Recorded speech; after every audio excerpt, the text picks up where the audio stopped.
अरिहंतों को नमस्कार, श्री सिद्धों को नमस्कार, आचार्यों को नमस्कार, उपाध्यायों को नमस्कार।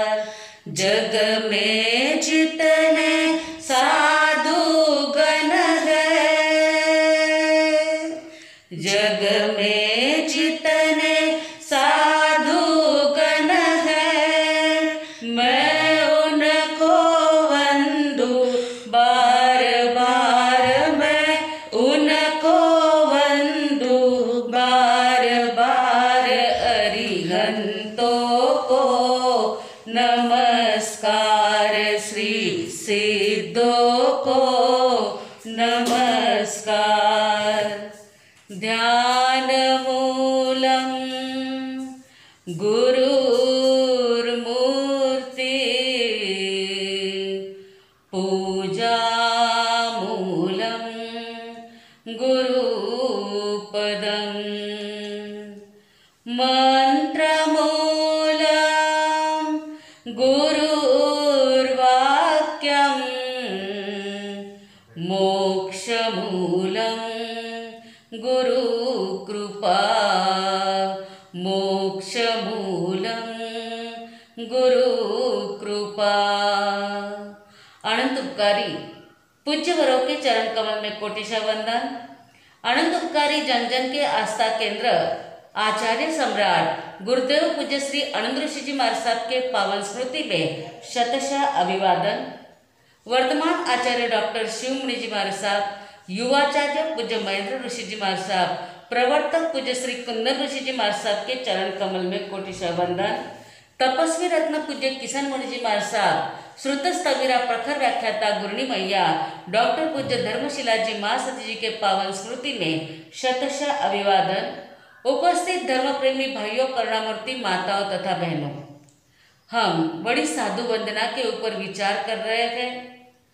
हमने 87 गाथा तक का विवरण देख लिया है। अब 88 और 89 की गाथा के ऊपर विचार करेंगे। बलभद्र नंदन निषदादिक हुआ बार, तजी 50 अंतेउर त्याग दिया संसार, सौने मि समीपे 4 महाव्रत लीद, सर्वा सिद्ध पहुंचा 6 से भी देह सिद्ध। बलभद्रनानंदन, बलभद्र जो कृष्ण महाराज के बड़े भाई थे, उसका बेटा निषिद्ध कुमार आदि 12 भाइयों ने 50-50 राजकुमारियों का त्याग करके और संसार से विरक्त बन गए, और सभी ने नेमिनाथ भगवान के पास में 4 महाव्रत यानी पहले तीर्थंकर और अंतिम तीर्थंकर के समय में 5 महाव्रत थे, परंतु अभी जो बीच के 22 तीर्थंकर हैं वे 4 महाव्रत का पालन करते थे। तो 4 महाव्रत लेकर के सभी सर्वार्थ सिद्ध में पहुँचते गए, और वहाँ से महाविदेह क्षेत्र के अंदर उनका जन्म होकर वहाँ से दीक्षा लेकर के वो मोक्ष को प्राप्त करेंगे। बलभद्र के नंदन निषद कुमार का वर्णन वन्नी दशा सूत्र के अंदर आता है। सौराष्ट्र देश के समुद्र किनारे पर द्वारिका नाम की नगरी थी, जो 9 योजन लंबी और 9 योजन चौड़ी और 12 योजन लंबी थी। अत्यंत सुंदर रमणीय जो नगरी, जिसका निर्माण ही देवताओं के द्वारा हुआ था, वह ऐसी नजर आती थी मानो इंद्रपुरी है। उस नगरी में एक ईशान कोने में बहुत बड़ा रेवतक पर्वत था। फल फूल के इतने सुंदर वृक्ष थे, लताओं से सुशोभित, गुल्मों से, गुफाओं से जो पर्वत अत्यंत सुंदर और रमणीय बना हुआ था, जिस गुफाओं को देख करके देवी देवता भी वहाँ पर आ जाते थे। और देवी देवता विद्याधर आदि उस रेवतक पर्वत के ऊपर हमेशा आते जाते रहते थे। वहाँ पर एक सुंदर नंदनवन था और उस नंदनवन में सूर्यप्रिय नाम का यक्षायतन था। हर एक नगरी के अंदर यक्षायतन का तो बड़ा महत्व शास्त्रों के अंदर बताया गया है। और 3 खंड के अधिपति कृष्ण महाराज भी उसी नगरी में अपने परिवार के साथ में रहते थे। दशार्ह राजा, बलदेव आदि 5 महावीर राजा और 3 करोड़ राजकुमार योद्धा आदि ने करोड़ों करोड़ों की संख्या के अंदर वहाँ महाबलवान लोग रहते थे। बलदेव भी कृष्ण महाराज के जो बड़े भाई है वो भी वहाँ राज करते थे, जिन्हें 54,000 रानियाँ थी।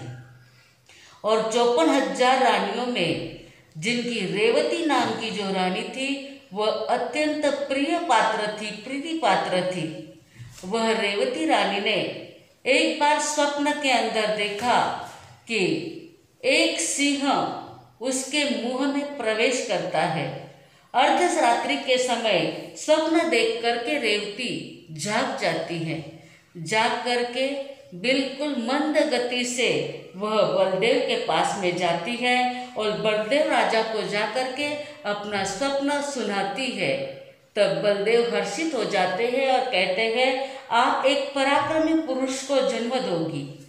समय होने के बाद वह निषद कुमार को जन्म देती है, यानी जो पुत्र को जन्म दिया जाता है उसका नाम निषद कुमार रखा जाता है। वो थोड़ा बड़ा हो जाता है, उसे कलाचार्य के पास में कला सीखने के लिए भेजते हैं। 72 कला में निपुण होकर के निषद कुमार आता है।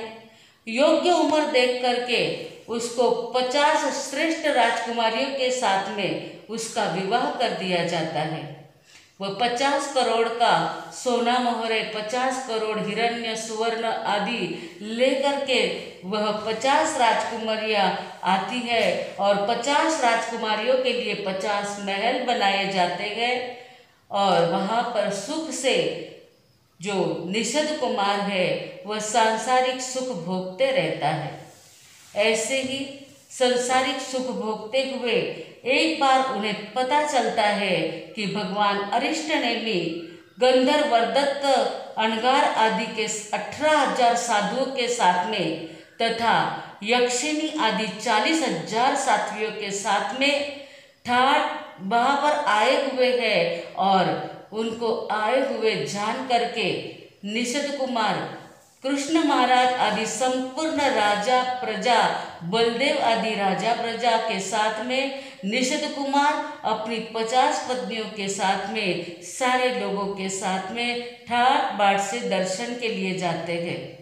नेमिनाथ भगवान अपनी दिव्य देशना समूह शरण में सुनाते हैं और नेमिनाथ भगवान की वैराग्य युक्त वाणी सुन करके निषद कुमार को निग्रंथ प्रवचन अत्यंत प्रिय लगने लग जाता है। तब निषद कुमार भगवान के चरणों में वंदन नमस्कार करके कहता है, हे भगवान, मैं निग्रंथ प्रवचन अनुसार प्रवृत्ति करना चाहता हूँ, परंतु मैं वह करने में समर्थ नहीं हूँ, तो आप मुझे श्रावक के 12 व्रतों के पचकान करा दीजिए। भगवान नेमिनाथ ने निषद कुमार को 12 व्रतों के पचकान करा दिए। निषद कुमार अपने स्थान पर जाने के लिए निकल जाता है। निषद कुमार का रूप, लावण्य, संपत्ति आदि देख करके गंधर्व दत्त कुमार को विचार आता है कि इतना रूप लावण्य, इतनी रिद्धि सिद्धि, यह सब इसे कैसे प्राप्त हुई। आज भी आप लोगों को कभी प्रश्न होता है, परंतु कोई केवल ज्ञानी न होने के कारण शंका का समाधान होना संभव नहीं होता है, परंतु वहाँ तो तीर्थंकर परमात्मा विराजमान थे, तुरंत शंका का समाधान हो जाता है। गंधर्व दत्त नेमिनाथ भगवान को पूछते हैं कि निषद कुमार को इतना रूप लावण्य, इतनी रिद्धि सिद्धि संपन्नता, यह सब कैसे प्राप्त हुआ। तब नेमिनाथ भगवान कहते हैं, जम्बूद्वीप के दक्षिणार्ध भारत में रोहितक नाम का नगर था। उस रोहितक नाम के नगर में राजा महाबल रहते थे। उनकी पटरानी पद्मावती, जिसने स्वप्न देखा सिंह का और बाद में उसे एक पुत्र रत्न प्राप्त होता है और उस पुत्र का नाम रखते हैं वीरांगद। वीरांगद 32 कन्याओं के साथ में उसका विवाह किया जाता है। एक बार आचार्य सिद्धार्थ विहार करके उस नगरी में यानी रोहितक नगरी में पधारते हैं। सभी राजा प्रजा के साथ में वीरांगद दल बल के साथ वहाँ पर दर्शन के लिए जाते हैं और आचार्य सिद्धार्थ की वाणी सुनते हैं। भगवान यानी आचार्य सिद्धार्थ अपनी वाणी में संसार की असारता का वर्णन करते हैं, संसार की विचित्रता का वर्णन करते हैं। अब उसको उस संसार की विचित्रता को सुन करके भगवान के मुखारविंद से समझ करके वैराग्य उत्पन्न हो जाता है। आपको भी साधु संत हमेशा कहते हैं कि अरे जीवड़ा, कब तक मोहनींद में सोए रहोगे? उठ जाग मुसाफिर, भोर भई अब रैन कहा जो सोवत है। उठ जाग मुसाफिर, भोर भई अब रैन कहा जो सोवत है। जो सोवत है वो खोवत है, जो जागत है सो पावत है। उठ जाग मुसाफिर, भोर भई अब रैन कहा तू सोवत है। अरे मुसाफिर जीवड़ा, यह चंद दिनों के लिए तू आया हुआ है, अब उठ जा। और जो सोता है वह खोता है, जो जागता है वह कुछ पाता है। इस प्रकार हमेशा संत समझाते रहते हैं। टुक नींद से अखिया खोल जरा, ओ गाफिल प्रभु से ध्यान लगा। यह प्रीत करन की रीत नहीं, प्रभु जागत है तू सोवत है। उठ जाग मुसाफिर, भोर भई अब रैन कहा तू सोवत है। अब जो नींद मोह निद्रा में तू सोया हुआ है, उस नींद में से अब जाग जा, आंखें खोल। यह कोई प्यार करने की रीत नहीं है कि प्रभु तो जाग रहे हैं और तू सो रहा है। अब यह संसार के भोग विलास को छोड़ दे। नेमिनाथ भगवान ने भी ऐसी ही वाणी निषद कुमार वीरांगद को सुनाई। निषद कुमार ने वाणी सुनी, दीक्षा ली। बाद में वह क्या करता है वो तो हम देखेंगे, लेकिन उसका पूर्व जन्म नेमिनाथ भगवान सुना रहे हैं और वीरांगद सुन रहा है। नादान भुगत करनी अपनी, ओ प्राणी पाप में चैन कहा। जब पाप की गठरी शीश धरी, फिर सिर पकड़ क्यों रोवत है। उठ जाग मुसाफिर, भोर भई अब रैन कहा तू सोवत है। जो 32 रानियों के साथ में भोग भोगेगा तो पापों की तो गठरियाँ बांधी ही जाएगी। भले ही सुख से भोगते हो, कुछ भी करते हो, भोगेश्वरी सो नरकेश्वरी। आखिर तो भोग भोगने के बाद तिर्यंच नरक गति में जाना पड़ेगा।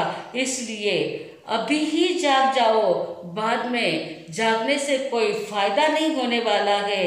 जो काल करे सो आज कर ले, जो आज करे सो अब कर ले। जब चिड़िया न खेती चुग डाली, फिर पछताए क्या होवत है। उठ जाग मुसाफिर भोर भई, अब रैन कहा तू सोवत है। जब चिड़िया खेत चुग जाएगी, बाद में पछताने से क्या फायदा होगा। इस भोग विलास में पड़े रहोगे तो आखिर पाप की गठरी तो बांधना ही पड़ेगा। यदि जो कल करना चाहते हो वो आज कर लो, और जो आज करना चाहते हैं वह अभी ही कर लो। क्षण क्षण हमारी जा रही है, मृत्यु का कोई भरोसा नहीं है, कौन से पल आकर के खड़ी हो जाएगी। मौत की नौबत बाज रही है, बार बार चेतावनी मिल रही है कि अब कोरोना की तीसरी लहर भी आएगी। आएगी या न आएगी, कोरोना होगा या नहीं होगा, लेकिन जब से जन्मे तब से मृत्यु की नौबत तो बाज ही रही है। पता नहीं किस क्षण इस दुनिया से चला जाना पड़ेगा। वह क्षणिकता का वर्णन वीरांगत कुमार ने सुना। 32 राजकुमारियां को छोड़ करके वह जो आचार्य सिद्धार्थ थे उनके पास में अपने दीक्षा के भाव व्यक्त करता है। वे भी सभी की आज्ञा लेकर के आने के बाद वीरांगत को दीक्षा दे देते हैं। दीक्षा लेकर के वीरांगत 5 समिति 3 गुप्ती का पालन करते हैं, 11 अंग का अध्ययन करते हैं। 35 वर्ष तक यानी 35 वर्ष तक वे संयमी जीवन का अच्छी तरह से पालन करते हैं। तब जब साधना आराधना करते गए, अंत में 2 महीने का संथारा लेकर के 5वें ब्रह्म देवलोक में जाते हैं, जो मनोरम नाम के देव महर्दिक देव बन जाते हैं। वहां से आयुष्य पूर्ण करके वे बलदेव के पुत्र निषद कुमार के रूप में उसका जन्म होता है। और निषद कुमार जो आज रिद्धि संपन्न युक्त दिखता है, हे वरदत्त अनगार, ये उसके पूर्व जन्म के तप और संयम के मीठे फलों को वह भोग रहा है। जब प्रश्न का उत्तर मिल जाता है तो वरदत्त अनगार को समाधान हो जाता है। दूसरा प्रश्न वरदत्त अनगार पूछते हैं कि हे भगवान, यदि वह जो वीरांगत है वह संयम लेगा, निषद कुमार है वह आज 12 व्रत लेकर के गया है, वह निषद कुमार क्या आपके पास में संयमित होगा, दीक्षा लेगा? तब भगवान नेमिनाथ कहते हैं हाँ, वह दीक्षा जरूर लेगा। निषद कुमार अपने स्थान पर जाता है, 12 व्रत का निरअतिचार पालन करता है, पौषध आदि व्रत उपवास करता है, उपवास बेला तेला आदि करते रहता है। 8म 14 पक्षी आदि वह हमेशा पौषध व्रत में धार्मिक जागरण करते रहते हैं। एक दिन पौषध व्रत लिया हुआ था और रात्रि के समय में धर्म जागरण करते हुए उन्हें विचार आता है। निषद कुमार विचार करते हैं, वे लोग धन्य हैं, वे लोग अत्यंत पुण्यवान हैं जो भगवान के दर्शन के लिए वंदन करने के लिए जाते हैं, भगवान की परिपासना करते हैं। मेरा भी वह दिन धन्य होगा जिस दिन मैं भगवान के चरणों में पहुंचूंगा, भगवान को वंदन नमस्कार करूंगा, भगवान के पास में संयम अंगीकार करके अपने संसार को परित्याग करूंगा। भक्तों की पुकार भगवान तक पहुंच जाती है। पहले ही मैंने कहा था, देव भावाचा लंपट सोडून आला वैकुंठ। भगवान भाव के भूखे होते हैं। आप चाहो तो आपके पास में भी भगवान आ जाते हैं। आप बहुत बार कहते हैं माँ साहब आज भावना भाई थी और आप पधार गए, तो अंतर से जो भाव होते हैं वह भगवान तक पहुंच जाते हैं। नेमिनाथ भगवान भी विचरण करते करते सौराष्ट्र देश की द्वारिका नगरी में पहुंच जाते हैं और वहां पहुंचते समोसरण लगता है और उस समोसरण में निषद कुमार भी जो 12 व्रतधारी श्रावक बन गया है वह दलबल के साथ में भगवान के दर्शन के लिए जाते हैं, भगवान की वाणी सुनते हैं। वाणी सुन करके पहले तो दीक्षा के भाव मन में तेजी और दृढ़ भावना बढ़ जाती है और निषद कुमार भगवान के चरणों में विनती करते हैं, हे भगवान मैं आपके पास में प्रवचित होना चाहता हूँ। तब भगवान कहते हैं, आसुहम देवानो किया, जैसी आपकी इच्छा हो वैसा करो, धर्म कार्य में विलंब मत करो। इस प्रकार से संयम लेने के लिए तैयार हो जाते हैं।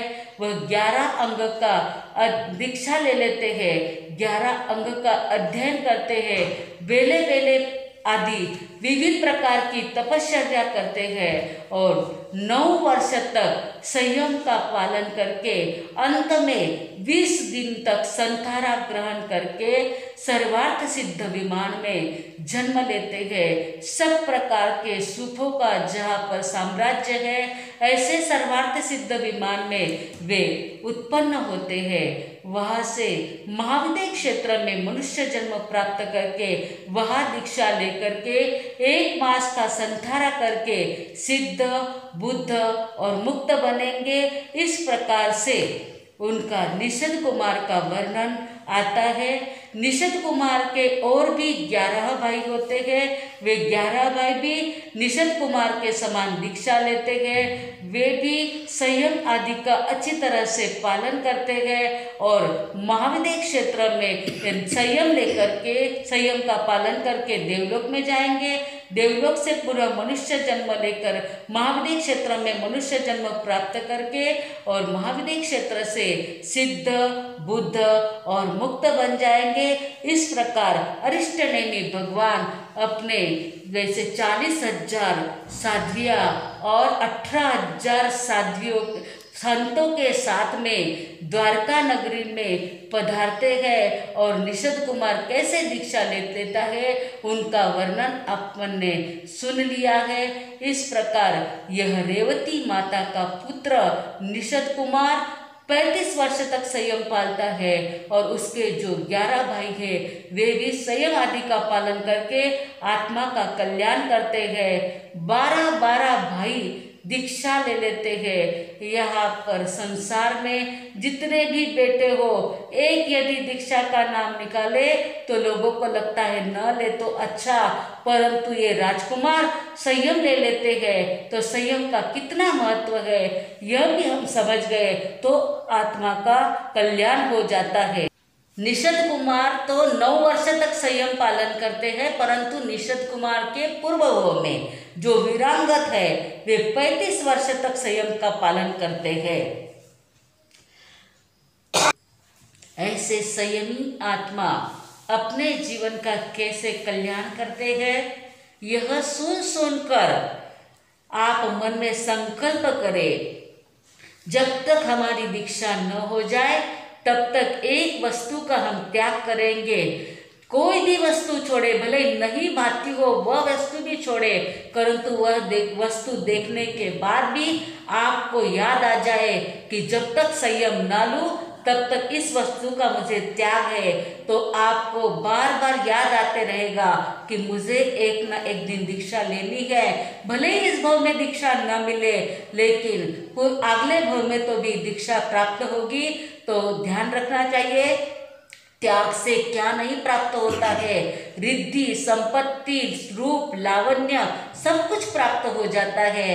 ऐसी रिद्धि सिद्धि संपत्ति के लिए नहीं परंतु मोक्ष प्राप्ति के लिए संयम का पालन करेंगे तो आत्मा का कल्याण होगा। बोलो भगवान महावीर स्वामी की जय।